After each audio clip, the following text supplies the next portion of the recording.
Bonjour les gens, je suis à Tangal, au Sri Lanka, dans un petit coin de paradis, littéralement. Moi je fais mes vidéos tous les jours pour le lendemain. Et il y a 4h30 de décalage horaire avec la France. Donc je fais mes vidéos pendant la journée, le soir je les monte, la nuit je les upload et je les programme pour le lendemain à 20h30 pour moi, donc à 16h pour vous. Là hier, en fait j'ai une journée qui avait vraiment aucun intérêt, c'est-à-dire que j'ai pris le bus pendant toute l'après-midi. J'ai eu plein de galères une fois arrivé ici parce que j'avais pas de wifi, du coup j'ai dû aller acheter des cartes SIM. Enfin bref, j'ai plein de petits micro-problèmes à gérer, la nuit est tombée assez vite et quand il fait nuit, bah, ça a moins d'intérêt de filmer, surtout dans un endroit comme ça. Du coup j'ai pas filmé, je vous ai gardé le meilleur pour aujourd'hui. Donc aujourd'hui j'ai deux vidéos à filmer. Une que vous avez déjà vue normalement hier, qui est la vidéo de présentation de la formation Vendre en vidéo que vous pouvez retrouver ici et que je vous invite vraiment à aller regarder si ça vous intéresse de créer ce genre de lifestyle en faisant des vidéos comme je fais, puisque c'est ça que je vous apprends dans cette formation.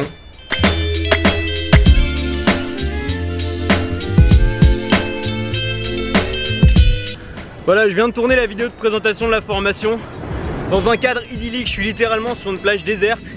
Ça fait 10 minutes que je marche, j'ai croisé absolument personne. La mer est sublime.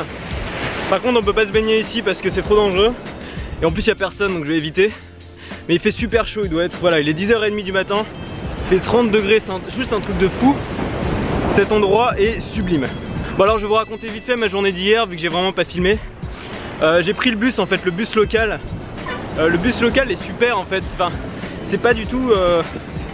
À partir du moment où il n'y a pas trop de monde, c'est parfait, c'est vraiment sympa.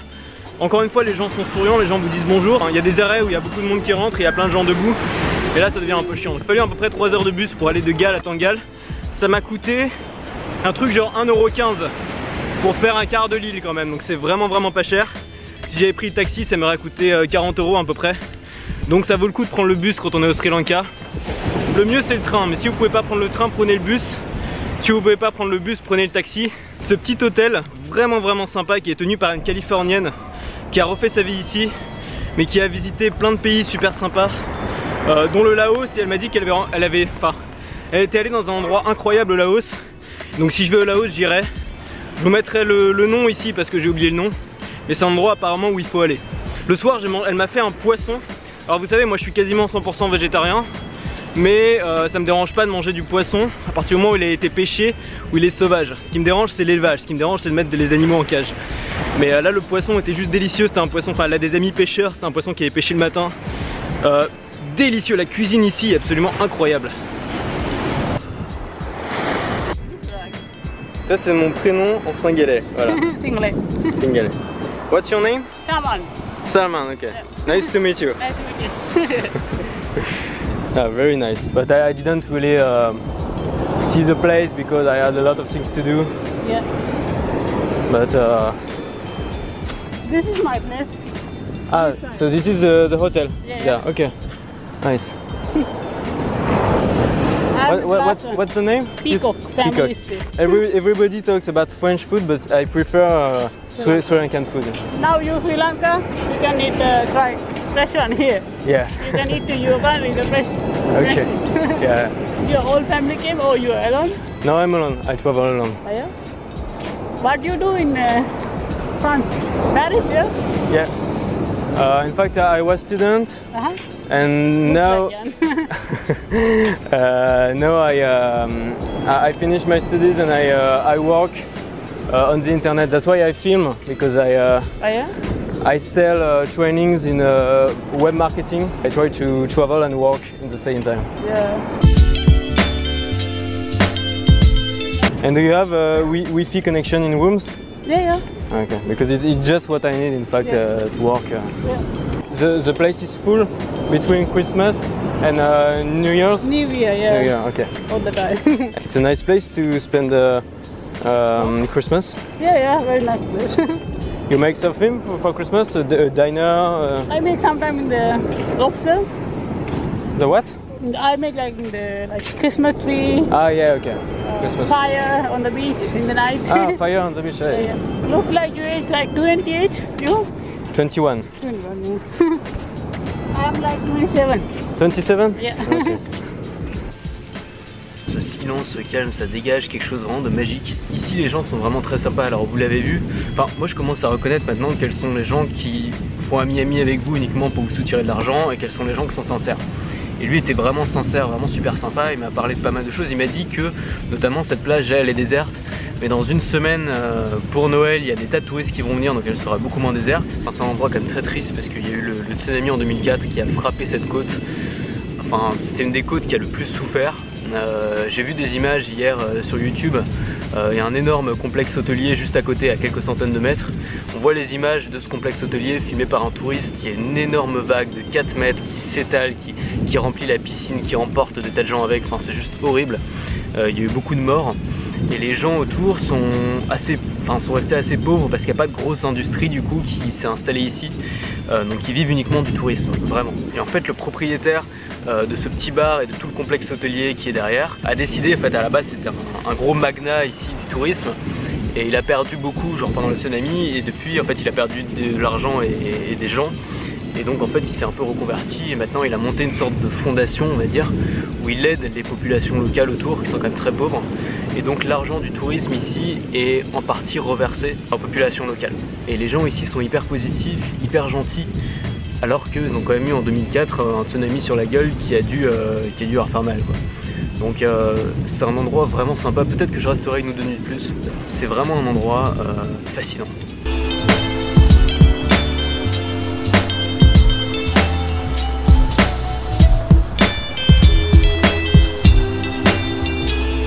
Rebonjour, bah écoutez je retourne à la plage. Ça n'a pas été facile aujourd'hui, je trouve ça important dans les vidéos de pas seulement vous montrer un peu le rêve du voyage mais aussi vous montrer les galères. Et quand on est entre guillemets digital nomade, c'est-à-dire quand on fait des formations, quand on travaille sur internet, bah c'est toujours difficile en voyage parce que tous les établissements n'ont pas la même notion de wifi. C'est-à-dire qu'il y en a qui vont dire qu'il y a du wifi dans les chambres, qu'il y a du wifi dans les chambres. Alors que non, et là c'est le cas. Alors je suis dans vraiment un hébergement super, la patronne est super, enfin ils sont super sympas. Mais il y avait marqué Wi-Fi dans les chambres, et il se trouve que mon bungalow est un petit peu loin, du coup le Wi-Fi capte pas. Du coup je me suis acheté une carte 3G, mais la 3G est vraiment très lente ici, donc pour uploader ma vidéo il m'aurait fallu 15 heures en gros. Et donc du coup bah, j'ai dû attendre que la patronne soit là, lui demander si je pouvais laisser mon Mac chez elle le temps que ça charge, et je vais devoir faire ça pendant les 3 prochains jours et c'est un peu pénible. Mais bon à part ça c'est vraiment un super endroit. Et là je retourne à la plage, je vais essayer de manger un bon truc, sûrement un bon gros, vous le savez, riz-curry. Et puis voilà, ça va faire plaisir. Les mecs me regardent comme si j'étais un malade, mais c'est pas grave. Voilà, je suis vraiment dans l'endroit le plus sympa que j'ai visité jusque là. Du coup je vais prendre une chambre pour un jour de plus parce qu'aujourd'hui ma journée a été un petit peu foutue à cause de cette histoire de wifi qui m'a vraiment pris la tête pendant 3 heures, pendant toute l'après-midi. J'ai envie de profiter un peu de la plage, j'ai envie de me détendre. Comme je vous l'ai dit, je suis pas en mode marathon pendant mes voyages. Je suis en mode détente, voilà, quand j'ai envie de faire des trucs je fais des trucs, quand j'ai envie de rien faire je fais rien. Là j'ai envie de me poser sur la plage. Et la prochaine destination ce sera un peu plus au nord, j'ai oublié le nom. Un endroit où il y a un safari, donc je vais essayer de voir des animaux, voilà.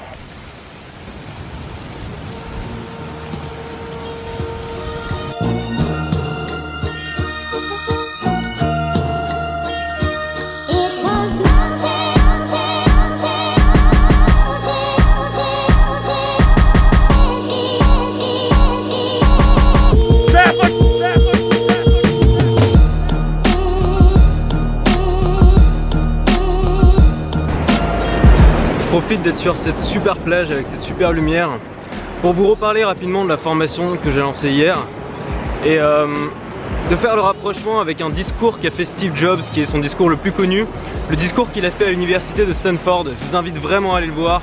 Je vous mettrai voilà, le lien vers la vidéo ici, le lien vers le texte, vers une fiche Evernote avec le texte en français en dessous de la vidéo. C'est absolument sublime. Et à chaque fois que je relis ce discours, ou à chaque fois que je réécoute ce discours, je me mets quasiment à pleurer tellement c'est beau et tellement c'est vrai. Et voilà, c'est ce que j'adore chez Steve Jobs quoi. Et donc dans ce discours, il parle du travail, il parle de son travail chez Apple. Et il présente ça comme une des grandes histoires d'amour de sa vie. Et il compare en fait le travail, c'est-à-dire ce qu'on fait pendant finalement 60% de notre temps, il compare ça avec une histoire d'amour. Et il dit que c'est quelque chose on cherche, et on sait quand on a trouvé le bon. On sait tout simplement quand on a trouvé le bon, quand on s'amuse vraiment dans son travail, quand on fait ce qu'on aime, on le sait. Et finalement, bon, j'explique peut-être très mal, hein, mais tout ce qu'on fait dans sa jeunesse, ce sont des points qui se relient plus tard et qu'on finit par comprendre. Donc quand on suit ses passions, quand on fait ce qu'on aime, quand on suit son instinct, quand on écoute son cœur et qu'on fait ce qui nous intéresse vraiment, finalement ça a un sens.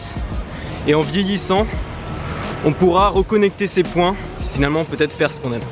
Voilà, je sais pas si j'ai été clair. En tout cas, c'est ce que moi j'essaie de faire quand je fais mes vidéos, je pars en voyage, tout ça, j'essaie de connecter les points en fait. J'essaie de faire ce qui me passionne, ce qui m'amuse. J'essaie de faire en sorte d'en tirer un revenu et j'essaie de connecter les points pour trouver le travail qui me plaît vraiment. Et pour que ce soit pas du travail, pour que ce soit juste une sorte de mission de vie. C'est comme ça que le concevait Steve Jobs. Et c'est comme ça que j'essaye à mon échelle de le faire. Donc je vous rassure, j'ai pas encore relié tous les points, j'ai pas encore trouvé du sens parfaitement à ce que je fais, mais j'y travaille. Bon, y a un mec qui chante, je sais pas, c'est religieux, je sais pas quoi. Et la formation que j'ai fait hier, bah, c'est juste une pierre dans cet édifice. C'est juste un des points parmi les points à relier. C'est comment faire ce qu'on aime et en vivre et en tirer un revenu et en même temps apporter de la valeur et aider les gens. Moi j'ai toujours été fan d'Apple. Pas seulement parce que c'est Steve Jobs qui l'a créé et que Steve Jobs est extrêmement inspirant, mais aussi parce que je trouve que la philosophie de Steve Jobs se retrouve dans ses produits. Des produits certes chers, mais bien conçus, qui ont vraiment apporté quelque chose à l'humanité. Et qui sont extrêmement agréables à utiliser, qui apportent vraiment de la valeur. Et c'est comme ça que je conçois le travail. Le travail, ça va dans plusieurs sens, c'est se faire plaisir, mais pour se faire plaisir, il faut apporter de la valeur aux autres à mon avis. Il faut avoir l'impression d'apporter de la valeur au monde. Voilà, c'est un très grand discours philosophique. Je comptais pas du tout aller si loin, je comptais pas du tout parler de tout ça. Tout ça pour vous dire que c'est important de faire ce qu'on aime dans la vie. Et que le travail, c'est pas seulement un moyen de gagner de l'argent, c'est pas utilitaire le travail. Je pense que ça va plus loin que ça. Le travail, c'est une mission de vie. Et si on arrive à trouver sa mission, si on arrive à trouver le bon finalement, je pense que... je sais pas comment finir cette phrase, je sais pas. Bref, j'ai faim, je vais manger. On se retrouve après.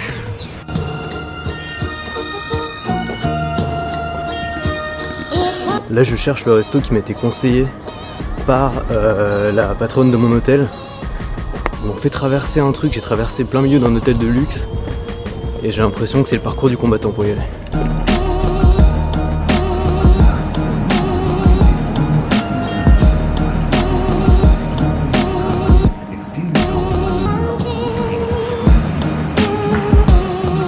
Voilà, il y a quand même quelque chose qui m'étonne systématiquement, c'est qu'il y a personne, mais à chaque fois, enfin là c'était un super hôtel de luxe, grande piscine et tout, j'ai pas croisé un seul touriste. Dans le resto où j'ai mangé, il y avait un couple, c'est tout, et la plage est déserte. Est-ce que c'est toujours comme ça hors saison? Est-ce qu'il n'y a jamais personne? Est-ce qu'il n'y a jamais aucun touriste? Ça fait un peu village fantôme parce qu'il y a plein de restos, il y a plein d'hôtels, mais il n'y a aucun touriste. Voilà, c'est la fin de ce vlog, je rentre dans mon bungalow. Si vous le voyez, c'est que je me suis pas fait kidnapper. Une dernière chose, restez libre, restez ouvert, restez audacieux. Click, click.